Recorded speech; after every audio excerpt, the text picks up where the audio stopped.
Hello, everybody. Welcome to a new podcast. My name is JJ Vola. Alongside here is my cousin Cal Vola. Welcome to What Do You Do podcast. Today we are joined by Rob. Rob, thank you so much for joining our podcast today. Tell the world who you are and a brief description of what you do. Yeah, I'm Rob Kasowski, and I'm the world's best podcast guest. There you go. This is actually my first podcast. I'm a good buddy of Cal's and been a long-time listener. Great job, boys.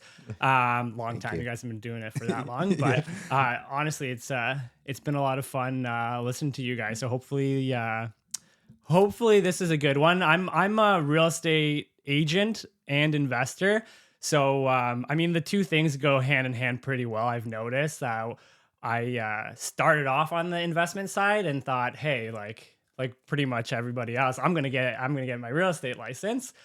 So I do a lot of both, mainly in the Hamilton, Niagara area.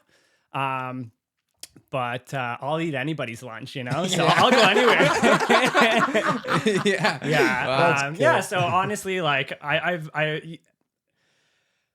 we'll talk, I'm sure, about it, but I've done a lot of different things in real estate investing, from like Airbnb, single family rentals, which is, I think where everybody starts, the single family rentals. And then you notice, hey, like real estate's getting expensive. Let's get creative. Let's do other things. So now a lot of people are doing conversions from 1 unit into 2, 3 units.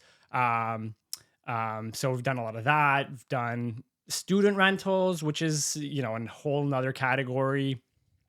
Severances, so turning one lot into several lots. Multi-residential, which is a fun one. That's probably where it's definitely where I'm spending the most of my time now on the real estate side, on the investing side. And honestly, it seems to be where a lot of our clients are looking as well so a little bit of everything there. Yeah. Well, I definitely look forward to diving in exactly what you do and everything that you kind of gone through to where you are today. But let's kind of take it back to your younger years. What were some of the first jobs that you got into, whether it was a paper route or anything? Walk us through the journey of yourself. For sure.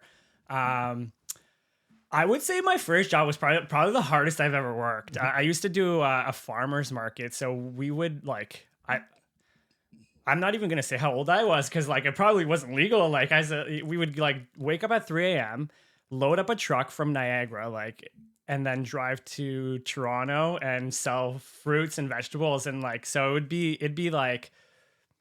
14-hour days sometimes, just sleeping in the back of a truck. So I'm grateful that was my first experience of work, doing something that was hard. That's what I thought work was. And my parents are very hardworking. So that's all I ever saw. Right. So now, as I got older, that was my first job. And then after that, I worked at a meat shop at Zares.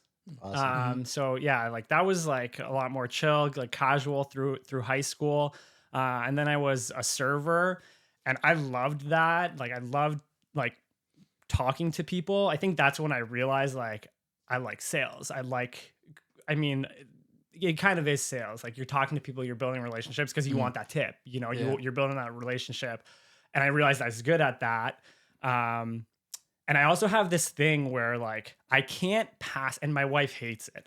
I can't pass by somebody without making a joke. If you're walking on the other side of the street, I've already thought about what I'm gonna say from when I saw you, So yeah, and so after that, I went to Brock. I'm from St. Catharines, so I stayed in St. Catharines to go to Brock. I did my BBA and my business degree. And they had a really good co-op program. So I worked at Toronto Hydro for a few months in their marketing department. So got to do a lot of, met a bunch of people and that were doing marketing. And then I worked at RBC for almost a year, being a business analyst. So we would build apps we would work on the tech side. So when you deposit a check, that was called Dice, like on the back end. And so we worked on that when that was like a newer thing. And those co-ops were great. I didn't personally like the work very much. I liked the companies that I worked for. But that was another, like, I did my whole business degree. It took 5 years with all the co-ops. And I can't sit at a desk, and Right. I was very nervous about the fact that, like, hey, like, I just did my business degree. It's spent a lot of my money, spent a lot of my parents' money. They helped with university, and so I was really nervous about, like, the fact that, like, I didn't really like this.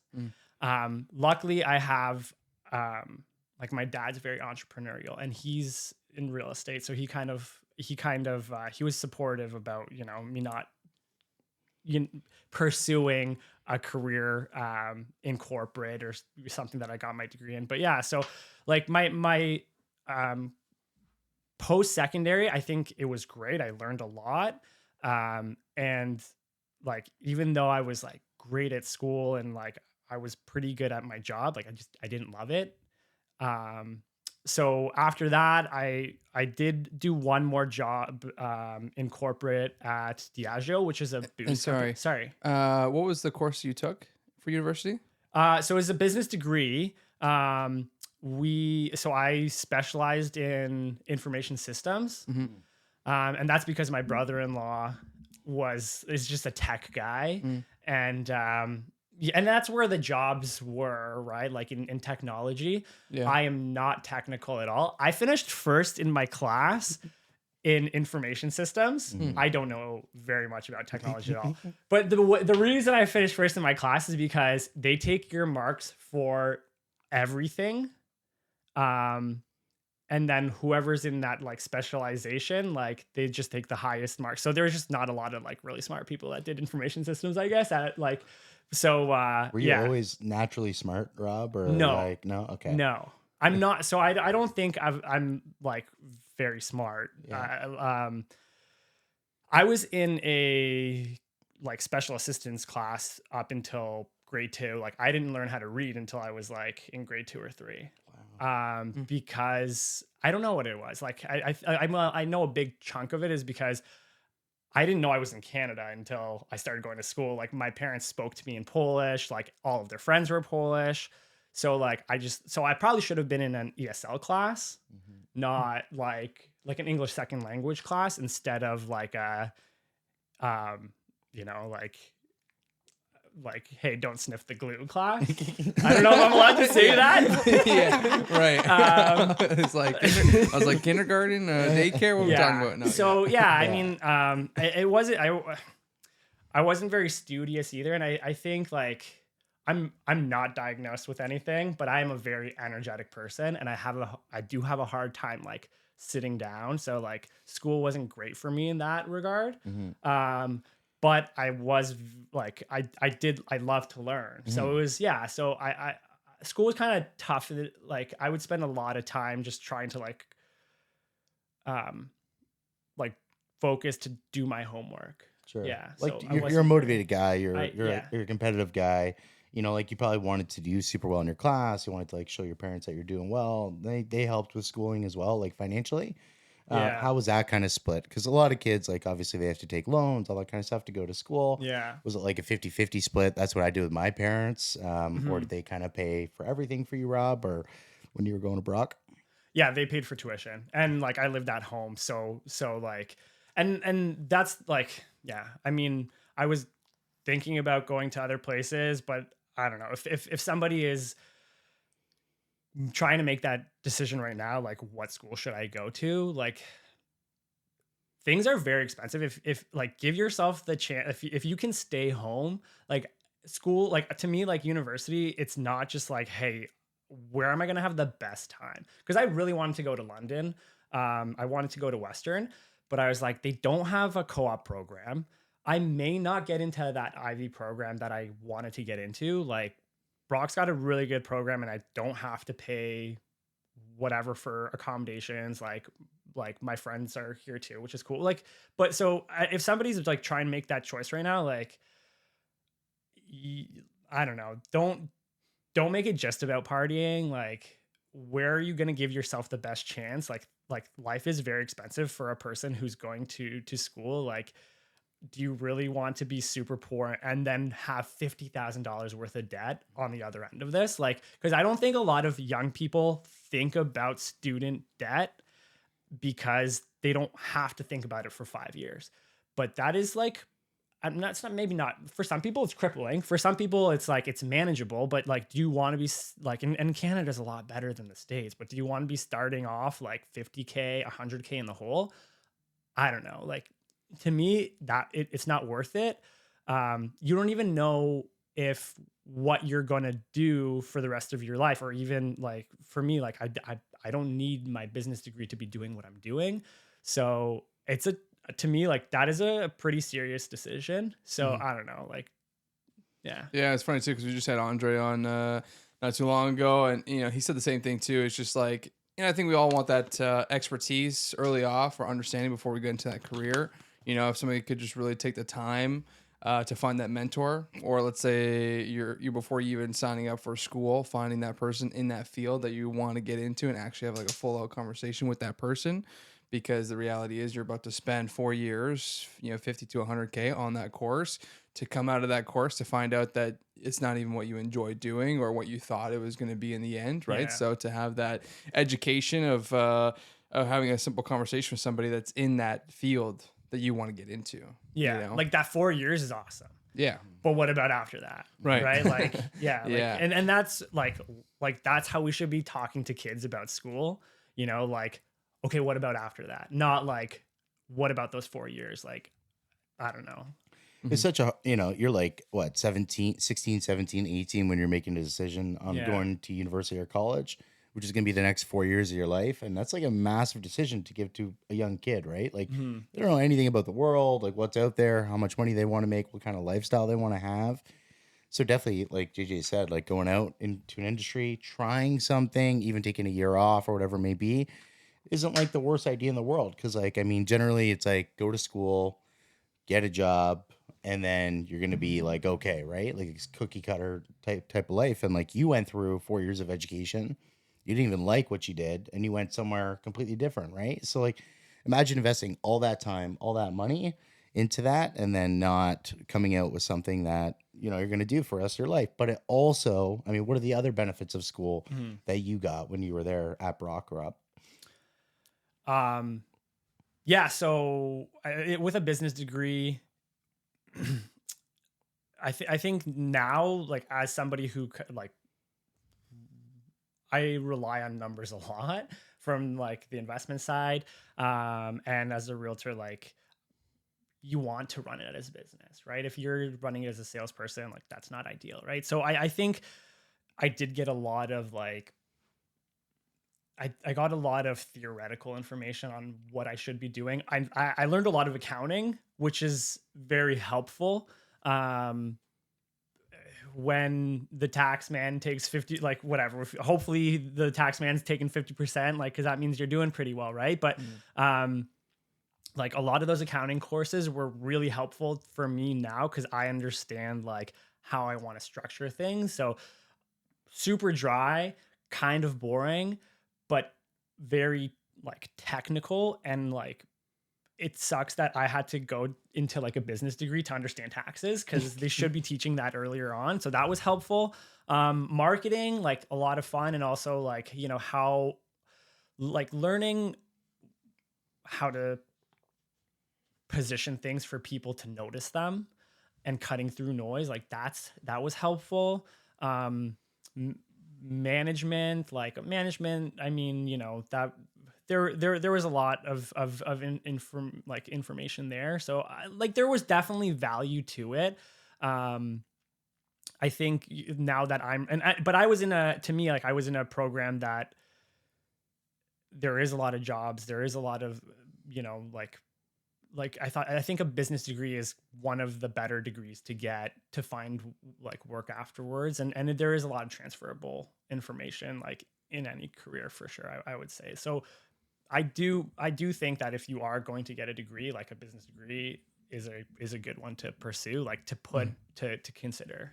For sure. Wow. Yeah. No, it's good advice, especially for anyone who's listening. I mean, if you always had the idea of wanting to get into a business or understanding, like it's, sometimes you go to the course thinking that you're not going to learn anything, but sometimes it's going to help you in the long term in other ways, right? For the initial reason why you went to school. Now, coming out of university, what were some of the jobs? Let's fast forward into what you're doing today.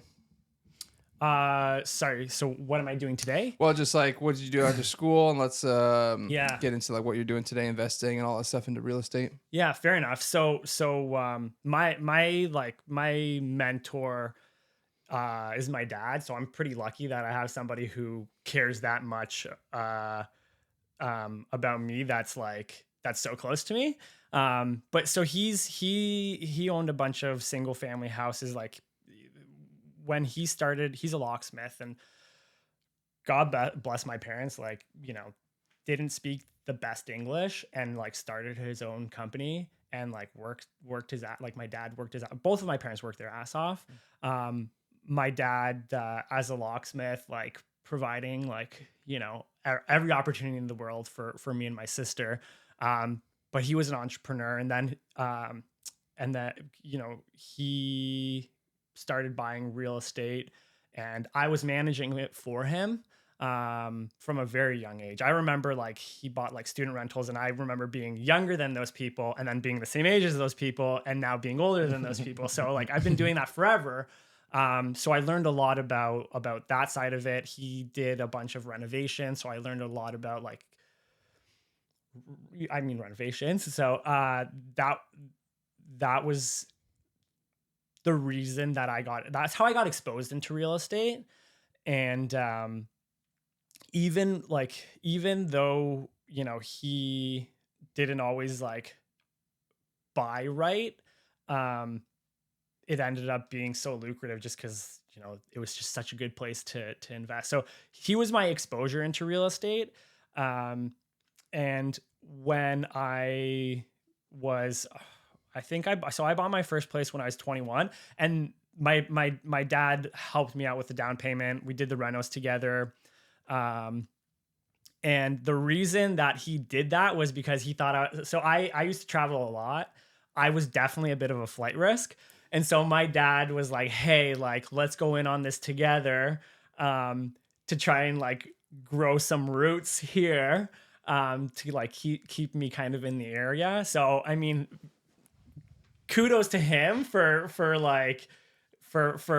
maneuvering that. So so I bought my first investment property when I was 21, and all night I was just running the numbers. I'm like, oh my goodness, this is a 10% return on my rent. Oh, and if appreciation is 3%, then it's 25% a year, and the numbers just made so much sense. So really quick, this is Rob, 9 years ago. How much did you buy it for? Yeah, how good much, question. How much did you put down, and did your dad have to go on title as well to help you? Yeah, he did. Yeah, because I was still doing my co-ops. I didn't have a full-time job. So to qualify for a mortgage, a lot of the times they're going to want to see that you have a full-time steady job, past probations, after that 3 months. I didn't have that.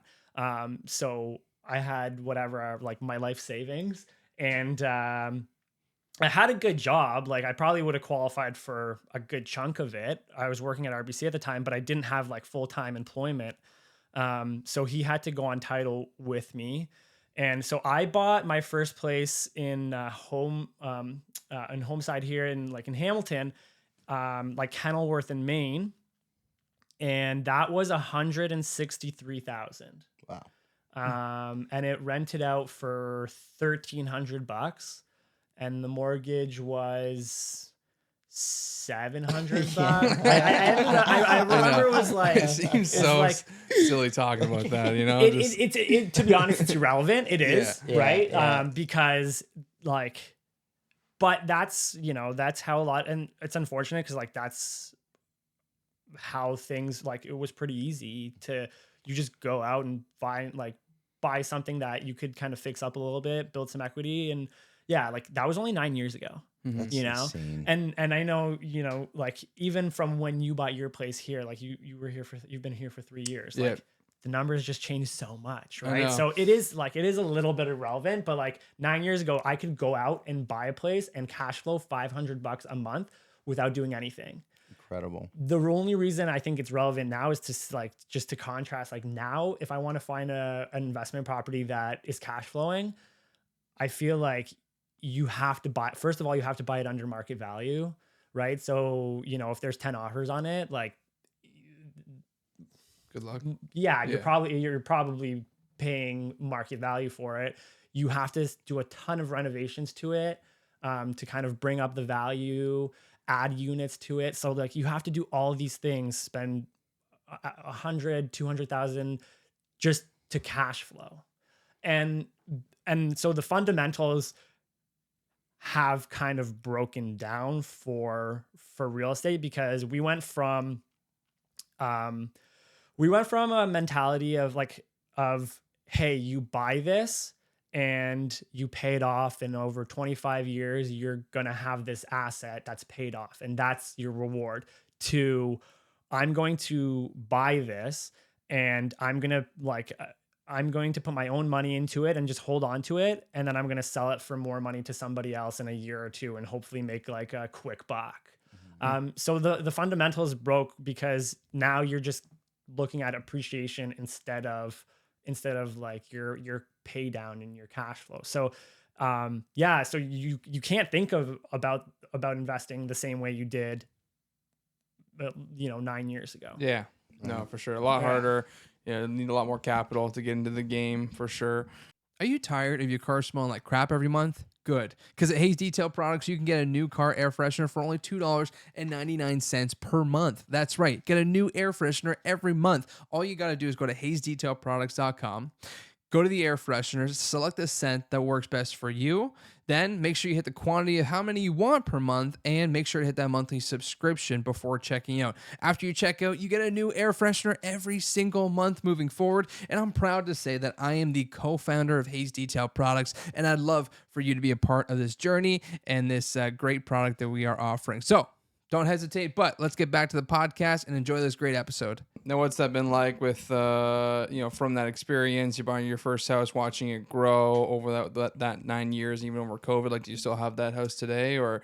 Yeah, so I sold it in 2019 or 2020. I think it was 2019, because I remember there was a ton of people looking at it all at once, which would not happen during COVID. Sure. I think we had like 100 showings. Wow. Yeah. So it was it was pretty nuts. So sold that place and just kind of like. And you bought that, Rob, just to rent it out. Like you didn't live in it? That's right. Okay. And that was your very first property and all that kind of stuff. So even like anyone trying to get into real estate. In the first, for the first property, like buy it, maybe rent it out, stay at home, build some equity, flip it out. Yeah, I would say that's a good point, and I've had these conversations with buyers before, but when you look at something at an investment, it's very different versus looking at it for yourself, because your personal comfort comes into, you start justifying things. You're buying with emotion and then reasoning with logic later, versus buying in and just looking at the numbers, right? So a lot of the times the property that makes a lot of sense to buy isn't in a neighborhood you would love to live in forever, right? Like right now, I think that entry level market in maybe like B or C neighborhoods, that's where things are still very busy. That's where people are still looking, because there's no shortage of 2-story, 2,000 square foot, $1 million houses in any city. But yeah, I would say the properties that I've done the best on have not been my primary residence, because I go into it looking at it like, hey, how can I increase the value? How can I, not for myself, because you're willing to spend a little bit more and make concessions for your own primary residence. Yeah. But and by all means you can move into the house, but maybe if it's your first property and you're like, hey, like this is a stepping stone, do the renovations with the end buyer in mind. You know, like when you're renovating the bathroom and you don't use a bathtub, like, well, we need it for whatever, for the next buyer. Or if you know, keep it as a 3 bedrooms, don't make your primary bedroom a really big bedroom. Like just little things like that. If you're buying something that's a stepping stone, like it's not your forever home, have the next person in mind. Awesome. Yeah. Okay. And on that first house, you bought it for 163 grand. What did you end up selling it for, Rob? An even 400. 400. Yeah. So you made 200 and what? Well, there were 37. like, we did do renos to it. Yeah. So, was it your primary? at least $5,000 in renos. At least.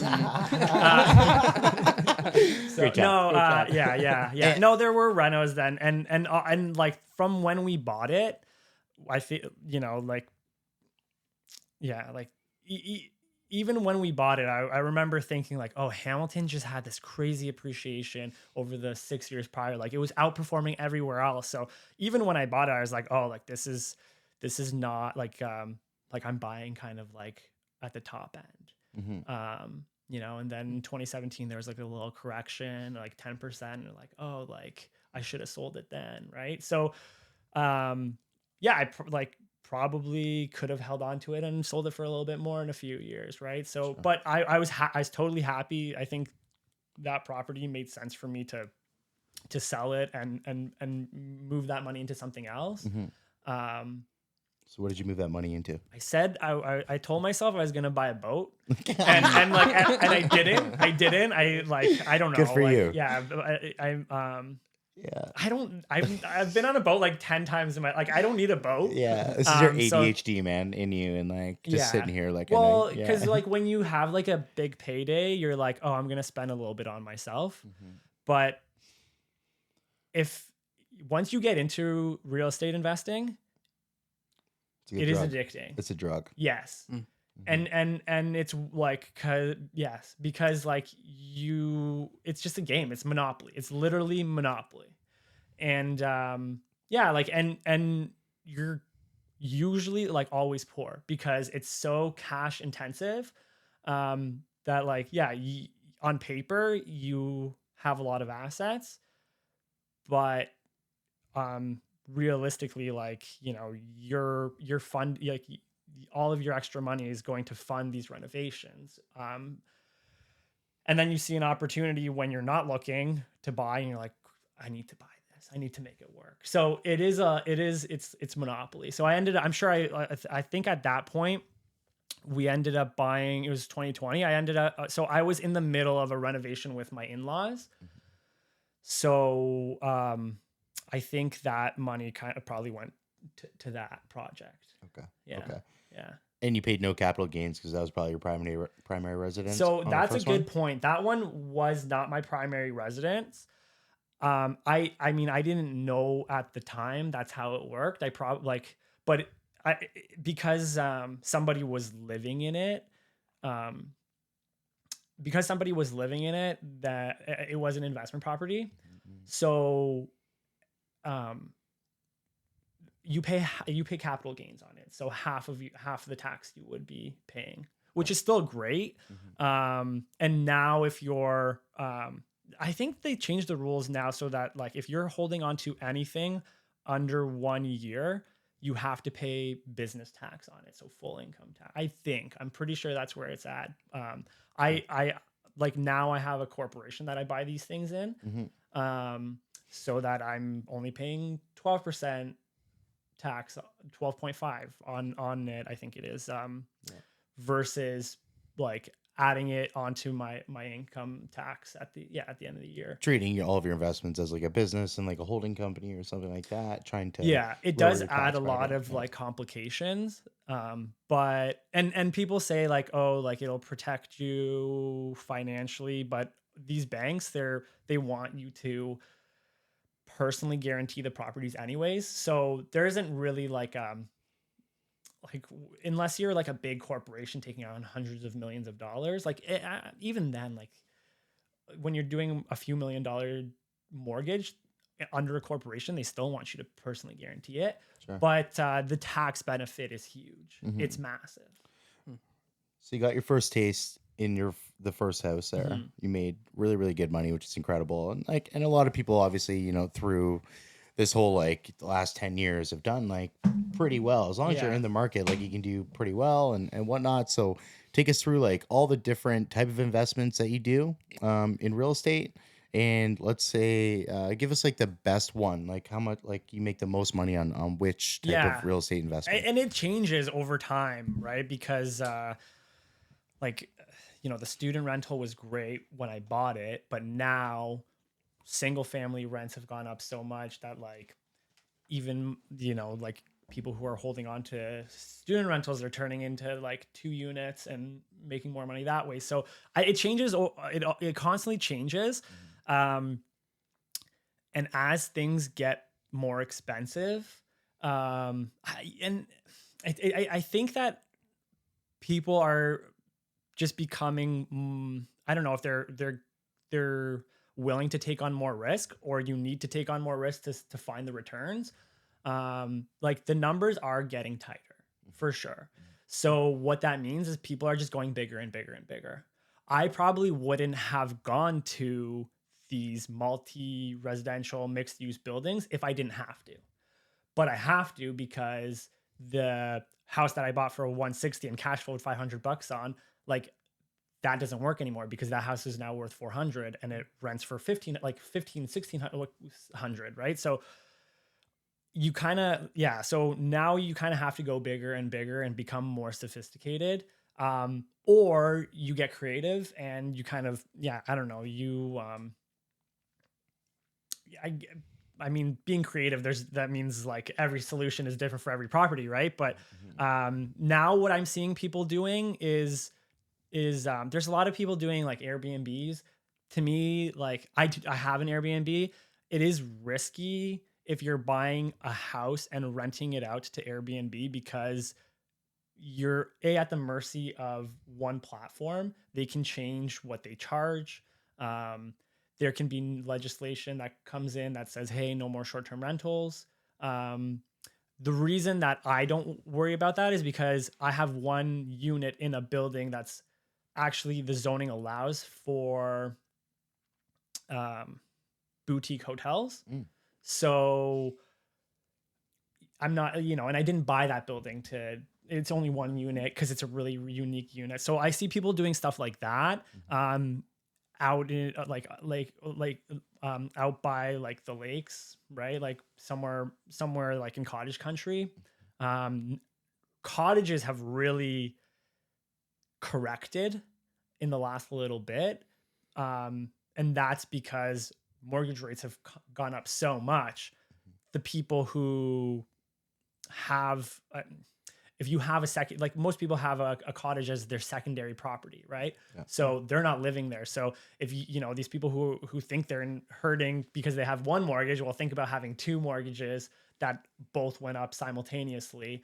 The demand is still there for like Airbnbs. I think up there. I don't have one, but it seems like the nightly rents are still very high. And the Airbnb that you have right now, that one, so kind of take us through like, so you buy it, you probably put some money into it, made it nice enough to rent it out. It's in Niagara. It's in like downtown St. Catharines. So like not a great area, but it's close to downtown has a lot of great restaurants, bars, close to the highway, close to the wineries in Niagara and in Beamsville. And it's close to Niagara Falls. Sure. So, how much do you charge a night to stay there? Yeah. So there's a few tools that I use for Airbnbs that I think, if you are looking to get into it, a lot of people think that you figure out the value of, you figure out how much somebody makes off of an Airbnb by going to see how many nights they have booked on their calendar. But there's so much variability. So, but there's these platforms, and there's a few of them that will scrub the internet, and they'll take all the information from every Airbnb Verbo listing in an entire neighborhood. It's called AirDNA. So that you're outsourcing your research to them. And you pay, it's like $30 a month, $29 a month to find how everybody is performing in that neighborhood. So that's like, yeah. So like to find out like the daily rate, like I probably average out around $130 plus like a $80 cleaning fee, but that's like $90 a night in the winter during the week to $290 for Grape and Wine Festival, right? So, and that brings in another tool. I use Beyond Pricing. It's a pricing thing that like I just kind of I tell them like, this is how much I kind of want to make. You adjust it based on what other places are renting for, how many are available, things like that. So there's some great tools for Airbnbs that, and those two are the ones that I totally think are worth the money. Sure. Don't buy something without knowing how much you're going to be. Like I wouldn't buy a rental property without knowing what the market rents are. I wouldn't buy a property that I'm planning on Airbnb-ing without knowing, or even spending, if you have a property and you want to Airbnb it, like even spending like the 10, 20,000 to furnish it. Well, just pay the $30 to figure out like, is it worth it? Even worth it? Yeah. Because what are you going to do with that furniture if it doesn't work out? So Sure. yeah, that's an interesting one that I've noticed, people are doing a lot right now. So if we have a listener or viewer that's like listening to the podcast right now and they're like, hey, I'm thinking about maybe doing an Airbnb, like if it's a great idea, obviously reach out to Rob. Yeah, but, maybe would be my answer. AirDNA. AirDNA. And the other one is the other one is a pricing tool. So if you have an Airbnb, like I would say I noticed my revenue like probably increased by 20-30% by using that pricing tool. Wow. Versus because I'm so busy. I'm not looking at like, hey, like, oh, I can charge a little bit more here. Like, hey, these weekdays aren't doing well, so I might as well. So that's if somebody already has that Airbnb going and they're like, hey, like this is not great. Like, how can we step it up? I would say that the one last thing I'll say about Airbnbs is there's a lot of companies now that will manage your Airbnbs for you. And to me, like, it's a great idea, but for the economics to work for that company, they need like 50%. And at that point, like rents are, again, they're so high. And like, by the time you're paying them out, you're paying Airbnb like 30%. Like you might as well just rent it out, way less headache. You don't have to get like anybody else involved. So yeah, like you do kind of have to have like a unique property that I think for it to do well, or you're in cottage country. Sure. Yeah. Okay. So yeah, I mean, in general, Airbnbs, look at the pricing, the area, Yeah. what people are kind of paying for that area, how much you're going to have to put into it. Yeah. And then, yeah, if it's feasible, right? And like, Right. there's like a whole thing kind of movement going on, I guess, with Airbnbs because they are like pretty lucrative. Like you can make a lot of money off them. It kind of makes sense. You don't have to have like a long-term renter and like freak out about maybe that person like I think that's squatting. a big one for people. Yeah. Is the like, hey, I don't know if I want to hold on to this property for 2 years, but if I get a tenant in here, they decide when they leave. It's very hard to evict a tenant if they don't want to leave. Sure. And I get that, like I don't want to displace anybody, it's a different story. Like I deal with tenants all the time and I would say my tenants really like me, but, You're a likable landlords guy. in general, like people just kind of like they're left to fend for themselves. Like the landlord tenant board, like they don't, people like the government doesn't know what to do with these people, right? That because there isn't other housing available for them. If you want to be on like in government housing, I think it's a 12-year wait. Wow. Okay. So yeah, so I think that's why a lot of people are doing these short-term rentals is because they don't want to get tenants in there. And I feel bad for tenants. Like because there's a lot of great people who just like can't afford the housing, but like a landlord can't take a risk on a tenant, even like, you know, because they can't get them out afterwards. If you decide you don't want to pay rent, like eventually it'll bite you, because like if as a tenant, like if you ever want to, like, you know, it can affect your credit score. Like they're going to garnish your wages, right? But it takes a long time and it's a lot of effort for the landlord to go that route, right? So I think that's why you're seeing a lot of Airbnbs pop up too, is because these people kind of got stuck with these properties because valuations were so high and then they dropped down, right? And a lot of these investors, like we say investors, like these aren't like guys in suits that own a million properties. These are like ma and pa that like, it's not ma and pa either. It's people who had a lot of equity in their property. They bought a property and did well on it, and then bought two. So they're very leveraged, right? And so they bought these properties really high, and now they're, you know, they wanted to sell them. They wanted to flip them, right? And so they're just trying to do whatever works, and Airbnb seems to be like a solution for them for the short term. Yeah, they want to like time the market right as best they Yeah. can to be able to exit those properties, because Yeah. that might be the retirement for them or whatever it may be. So Yeah. and obviously, like Yeah. right now, we're dealing with like a housing. They're talking about a housing crisis or whatever it may be. There's a shortage. There's a lot of people coming into the country Yeah. and whatnot. So, and there's a lot of people Airbnb-ing their properties, but at the same time, there's people that are like looking for somewhere to rent. Right. And if everyone's Airbnb-ing all these properties, the demand is high, the supply is low, Right. so you're driving the price up, and these guys can't live in these properties. So, I mean, there's definitely a moral there. Yeah. There is a moral dilemma there for sure. I Sure. mean, I agree. Like even whether it's Airbnbs or even like landlords who are buying these things, not investors who are buying these things and leaving them vacant, it's not helping the housing shortage, for sure. But at the same time, like it's a slippery slope for the government to get involved and to tell you what you can and can't do with your property, right? You can't, like, there is an element there where you kind of like, if I pay for this thing, like at the end of the day, like it's mine. Like I paid more for this property than it cost to build it. That's why the builder built it, to make a profit, right? So I don't like, I definitely agree. Like we are in a housing crisis, and I, you know, all of our properties are rented out, and that's great.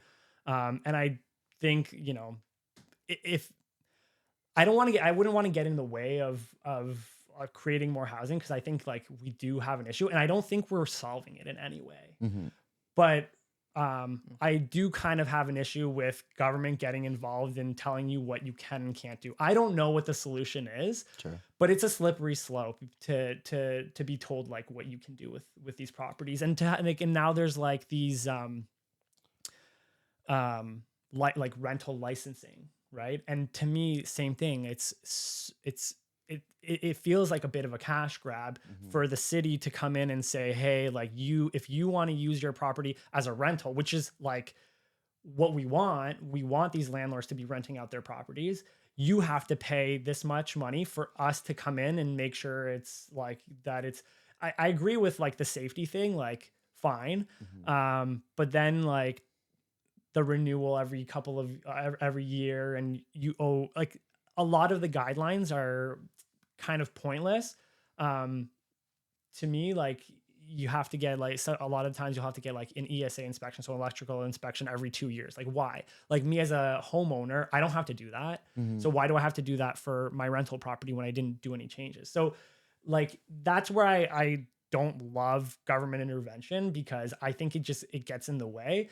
And like I think, to be honest, the problem we have the problem we have right now with housing, I would say a lot of it stemmed back from government, right? So you might be mad at your landlord, you might be mad at these people, but like, you know, 9 years ago when I bought this place and I was making $500 a month, nobody was mad at me as a landlord because there wasn't as big of an issue. Now I'm the bad guy, even though the margins are way smaller. And a lot of these guys, like, are buying these properties and they're actually putting their own money. They're, instead of making $500 a month, they're losing 500 or $1,000 a month, right? So to me, like, they're subsidizing your housing, right? But they're the ones who are, you know, talked poorly about, right? So I definitely feel strongly about this topic. Definitely, I do. That's good. I can feel it. Yeah. So like, I'm not here to defend scummy landlords at all. I think if you are not taking care of your property, like, tenants have a right to be like, hey, like, or to like evict someone so you can, you know, do renovations, or my auntie is moving in and whatever. Like, to me, like, okay, like, there are times where I definitely understand, like, you can't just displace somebody like that. Yeah, but I think landlords get a lot of flack when they're trying, like, they are the solution a lot of the times, or investors in general are the solution, because government, as soon as they get involved, kind of screw things up. Yeah. Like, if you talk about, like, I don't know, yeah, a lot. I don't want to make it too political. The government screws everything up. I mean, they make things more expensive. They overspend. Right? And, yeah. It's like, you know, and then you pay more in taxes, and you're getting taxed more. Then you have to make more, and all that kind of stuff. And if they really just get out of the way, like, I mean, if they made, you know, it easier for you to be a landlord and be able to, like, you know, or easier to build. Or easier. You know, like, to try and get something through. Right now, it's not that busy in the building department, because people, like, aren't applying for permits as much, but it still takes months, like, to do anything. You know, we were doing a severance where these properties, they were existing. There was 4 houses that they merged on title. So if you own property adjacent to your property under the same name, so if JJ owns this house and he buys the next door neighbor under JJ's name, they merge on title. And now you can't sell those individually. You have to sell them together. And the camera died. I don't know.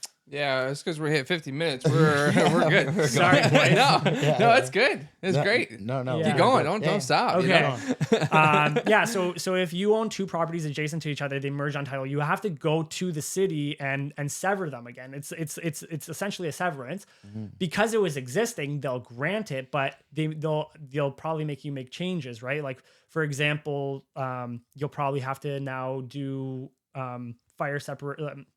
If you don't have the setbacks, you have to. So if a property is supposed to be 2 meters away from the lot line, but when it was built, it was only 1.5. You might have to put, like, fire shutters on your window. So it's a mess, right? So if you are buying your neighbor's property, buy it under parent's name or a corporation or whatever, or else it's like your lawyer should and lawyers sometimes don't look at this stuff. If you, JJ, bought it with Cal, God forbid something happened to Cal and it reverted back to you, but you own the neighbor's property, like, those now merged. So, like, oh wow, yeah. So it's very interesting that that's how it happened. Yeah. But so be careful about that. But so that's what happened with these 4 properties. It took 8 months, I think, or it wasn't a full year. So 8-9 months to get those properties severed. Why? You know, why isn't it an application like, here is what it used to be, here's the survey?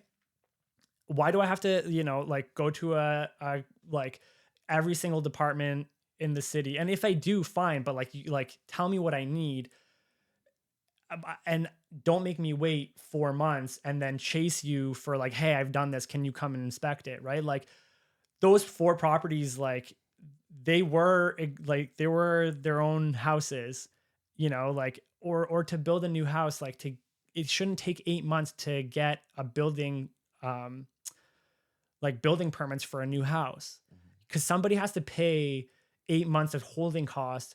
Somebody's gonna have to, like, you know, incur those costs, and that goes into the end buyer has to pay for that, right? So yeah, like, municipalities, like, governments, like, all these taxes, that's one thing, but just, like, cutting down, like, the red tape would do a lot for getting more inventory out into the market. So that's where I think a lot of the problem is. And I don't think any of these things are actually getting solved, which is why I'm still buying stuff. You know, like I wish I could tell you that like, oh, prices are going to come down, and they might in the interim because rates are so high. But we have a backstop in the Canadian, especially Ontario, especially Golden Horseshoe market, where we have 1 million people coming to Canada every 8 months.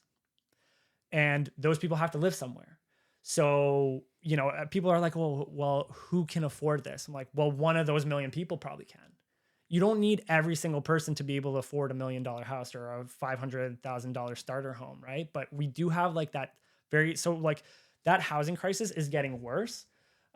We don't have the tradespeople here to fix it. So like, unfortunately, like, how do you take advantage of that? Well, invest in real estate. You know, so yeah. You heard it here first. Yeah, you know, so I don't know. I think there is. I still think that like it is a very dynamic industry, and I think there's a lot of opportunity. Just how do you go about it is changing, and it's constantly changing. A lot of like sophisticated investors, what they're doing now is they're trying to get like this institutional financing. So going to CMHC and getting them to loan you money at much better rates than what a bank can give you. But see, again, like we went from, hey, I'm going to go look at 3 properties and buy one, to I have to go through this very complicated financing like rigmarole and to be able to buy this property that does well, and it will do well.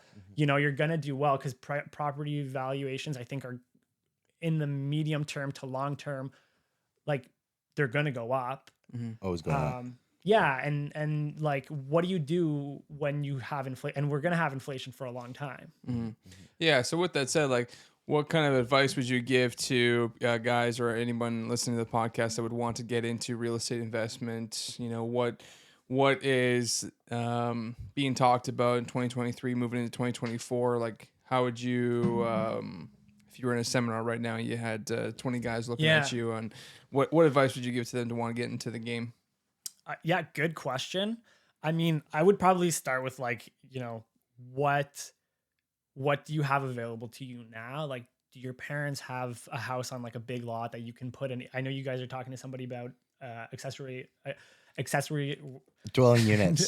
Dwelling units. Sarah tomorrow. No, Yeah. next podcast. Like ADUs. add an ADU in your back lot, you know, like, and whether you live in there or rent it out, like these are like beautiful units that are renting out for big money, and they're pretty reasonable. And the big part of the hardest thing, I think, was zoning, but like kudos to the Ontario government for letting zoning for changing the zoning to allow you to have up to 3 units on pretty much any lot in Canada, as long as in Ontario, as long as you meet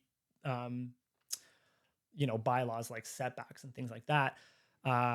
So yeah, like, do you have opportunities in the things that like you or your family own that you can kind of increase the value there?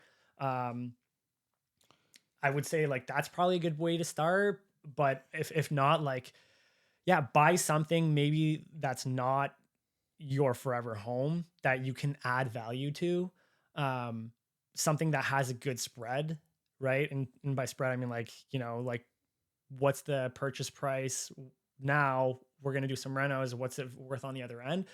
And a lot of properties that have a decent spread are those affordable housing, like the affordable houses that you probably can get into. And maybe don't focus so much about like, hey, I want to be on the Hamilton Mountain, because everybody wants to be on the Hamilton Mountain, like, you know, with a nice big backyard or whatever. Like, maybe you should be looking down the mountain in these neighborhoods that, like, you know, somewhere where you can add a parking lot or a driveway in a property that doesn't have a driveway. Like, that alone is going to increase the value by 60, 70 grand. And it costs you very little to apply for. So like, you kind of have to like you have to look a little bit creatively.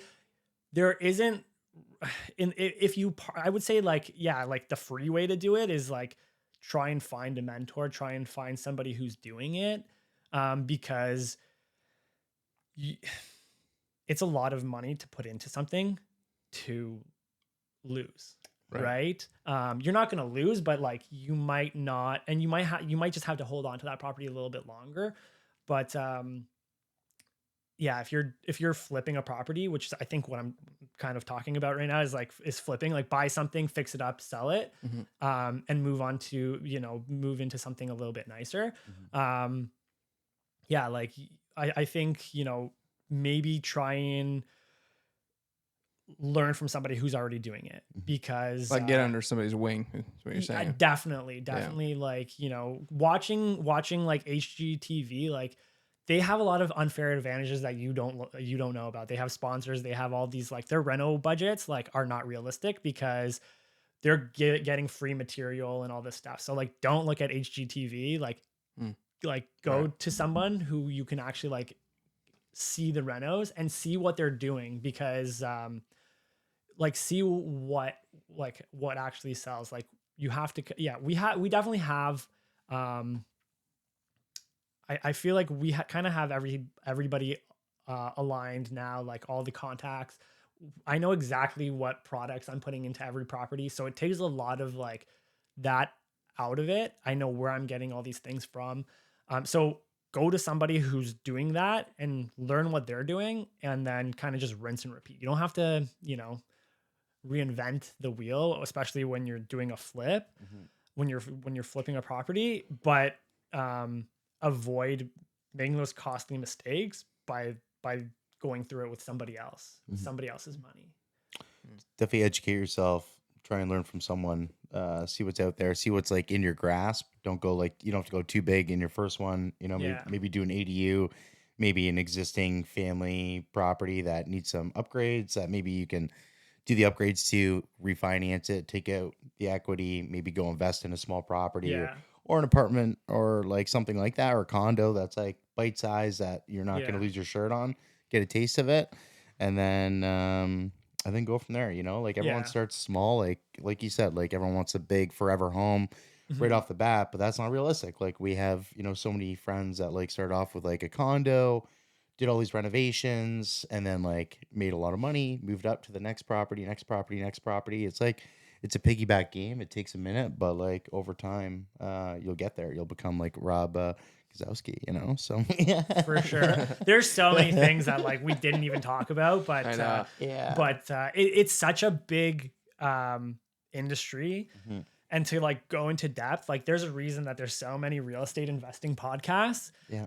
Because like you can't like, I wish we could talk about everything. Cause really like we talked a little bit about Airbnbs and like, that, what else, some financing for, but there's so, it's a very interesting, it's a very interesting industry, but it's almost too big. Right. And that's the problem. I mean, it's so diverse, and it's like, like even to cram everything in an hour. I know we talked a little bit about your early journey, but it is. I mean, even having Liz on the podcast and, what she said about investing, it's like even those smart centers, you could even just go and invest in, those type of properties as well too.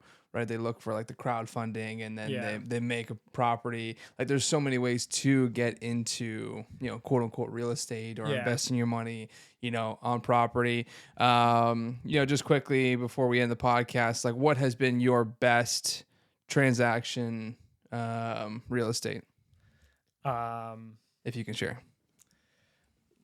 Like into as an agent, or your whole portfolio, like which one are you the most proud of? Which one would you say gave you the biggest return? Like which one would you say like, wow, that was it?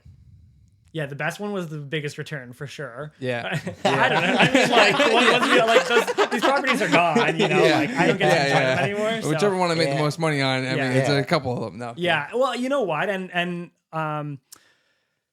And maybe this again will be more relevant. We flipped a fourplex, so it was 4 units. Kind of had a couple of crappy tenants who were on their way out anyways. one of them was great, and she's now our property manager. But yeah, we bought that place, and me and a partner owned that place together, like bought that place together, and we flipped that, probably made 150 each on one. So like it was a little bit more work because you got 4 units, 4 kitchens, 4 bathrooms, right? So that was great. Honestly, like the flips have been very lucrative. We have another property right now that we're holding on to, but we got it for a great deal. And if we did sell, we probably make a ton of money on that. But that's another like multi-unit. So now instead of flipping like single families, like when things were very expensive and rates were a little bit lower, we were looking at like, okay, well,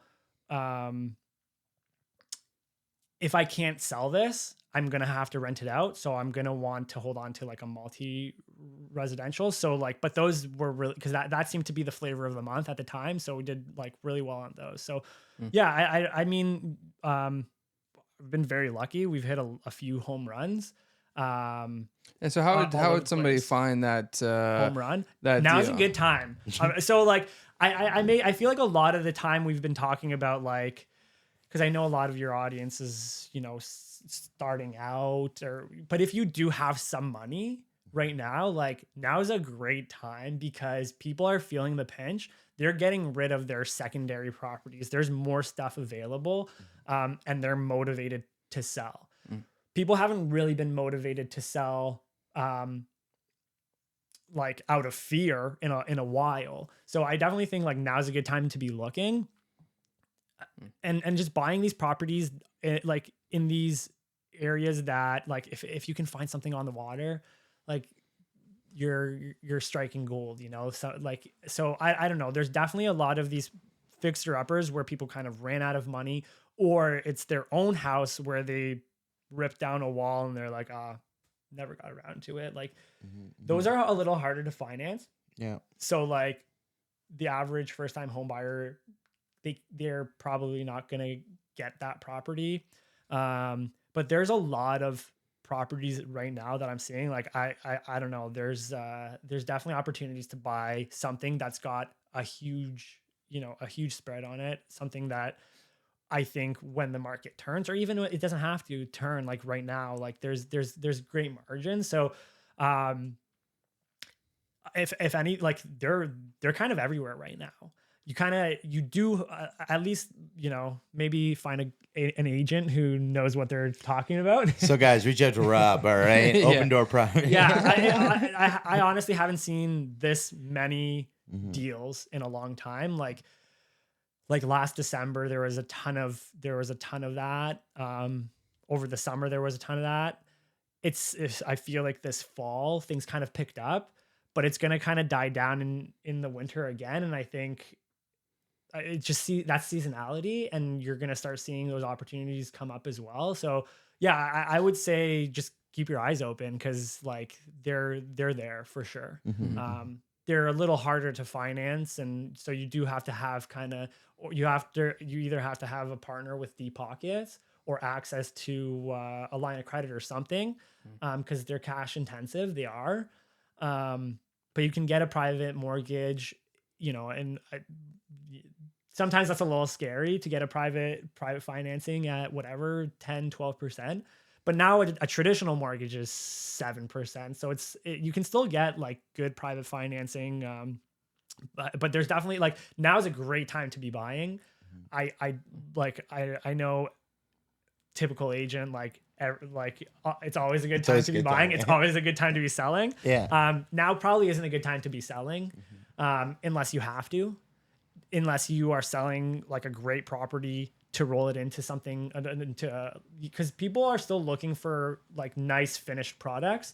But people aren't looking as much as for these fixer uppers. I think because of a lot of investors are tied up, they're still licking their wounds.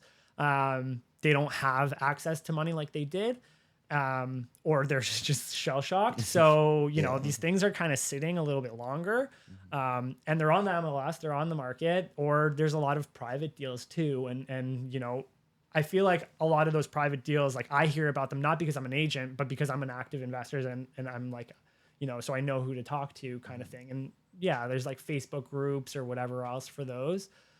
So yeah, I think there's a lot of good value add properties. And I think, come this fall, like, well, it is fall, but this winter, you're going to see that again, where prices kind of start to slide a little bit. Sure. And that's a good time to be buying. And then, then you just kind of have to time it with the market if you are looking to flip it, or if you're looking to hold on to it, like, good for you. Mm-hmm. Yeah. No, for sure. Wow, that's awesome, Rob. Thank you so much for all the insight. We'll definitely have to have you on the podcast again to go over part 2. Yeah. Of all the Next investments. time we'll pick like one topic. Yeah. We're talking about apartment rentals. Sure. And we'll skip the where you came from, and we'll just get right to it. See, we won't even introduce you next time. Landlords are not the problem. Yeah. Let's go, baby. That's awesome. Well, Unreal. definitely we'll end the podcast. But one thing we love to do before we end every podcast is ask every guest a couple questions. First question is, if you could give yourself 20-year-old advice, what would it be? Yeah, good question. I don't know, like 20-year-old me, like I felt like was doing everything they should have been doing, like not thinking about this, like traveling, like maybe, I guess what I would tell them is, like follow through with things, like kids, even myself, I still have like all these great ideas, and then I kind of just like let them die out. But like, yeah, try things and follow through with them. Like if you promise someone you're going to do something, do it, right? Because I feel like I did have a lot of great mentors that maybe like they gave me this great advice, and then I was like, okay, cool, and then I didn't do anything with it. So, when you meet somebody who's very knowledgeable, because you're gonna, like, people love giving advice, especially unsolicited advice. That's why I love coming onto your podcast. I love telling people my opinion on things, right? So yeah, that's probably what I would tell myself at that point. Like, don't worry so much about like making money and whatever, but learn and listen to these people who are doing well. And take, like, or if they're not, like, if they're not happy, like, listen to that as well. Like, that's something that when I was working at like one of the companies, I won't say which one, but like I felt like everybody kind of had the same advice. That's where I learned the term golden handcuffs, because they were telling me like, yeah, like, we get paid well, I hate my job. And I heard that from a few different people, so like listen to all the things that they're saying that are great, but also like listen to like what they're saying that's not great, So yeah. And find the happy medium. Yeah. Right. Yeah. Now, what goals do you have for yourself in the next 5 to 10 years? So I just had a kid, like a 7-week-old kid. This is the longest I've talked to somebody and not mentioned like I'm a new dad. I love being a dad. I love it. And, like I have to preface that by saying like being a dad's way easier than being a mom. So like, but it's great. So I don't know, man, like right now, like next 5 years, like I just had a massive fire lit under my ass. I've done, more deals in the last 2 months since he was born than, I like doubled what I was doing. And I don't know if it's the market picking up or just like me being more like busy. Even like when you're busy, you get more stuff done. Like, I don't know what it is, but like right now I'm just like focused on like my family. Like, yeah, I got an incredible wife. I got my baby Kaden, and I got an awesome dog. Like, I'm like, I have other things that I want to focus. Like, I have other things I want to work for, like I want to work on things for them, I guess is what I'm saying. So that's what I'm focusing on. And maybe maybe I am going to have to like tone it back a little bit because, I'm just so optimistic, but I'm also optimistic with my time. Sure. I maybe that's another thing I would tell 20-year-old me is like, hey, like plan less things and focus on them more, right? You don't have to do everything. Like things take more time, like slow down. But yeah, I don't know. Like I'm not like really thinking about bigger and better for the next 5 years. I think I'm like more just thinking like, hey, how do I maybe like put things in place where I have other people to rely on. So like building out more of a team around me, people that I can rely on, so that I can spend more time with them. Sure. Yeah. Sure. Awesome, Rob. And if for anybody that that's looking to buy a house, invest in real estate. If they want to talk about, you don't have to like sign an agreement with me to ask me questions. Like, how do they reach out to you, Rob? And what's the name of your real estate? So I'm a Remax agent, but like my brand is Open Door Property. So I don't know, like if like plug yourself, man. Like, sure. Give it to Instagram is Open Door Property. Yep. And if you want to shoot me an email, it's rob@opendoorproperty.ca. Yeah. Cool. Awesome. Wow. Well, thank you again, Rob, for all the insight that you gave us today. Really appreciate you having on the podcast. We'll have to get you back on. Sorry for all the tangents. No, it's okay. Good luck editing that. We got a guy now. That's it. Also, I brought my AG1 here. You guys, I feel like we should start like plugging things so you guys get sponsored. Like, AG1, it tastes okay. Yeah. AG1 Haze Detail Products. What else we got here? Kirkland Water. We need some air fresheners. $2 a month, and you get your subscription today. Well, to everyone who's listening, we really appreciate you being a part of today's podcast. If you liked it, make sure you hit the like button, hit subscribe so you don't miss out on any future content. And if you want to see a career on this podcast, be sure to comment down below what you'd like to see, and we will catch you in the next podcast. See you, everyone. Thanks, guys. Wow. Make sure to subscribe. That's awesome. Thanks, Rob. Good Appreciate it. Yeah. Holy shit. Let's go, baby. Oh, my God. Unreal. Wow. That's a good idea, actually.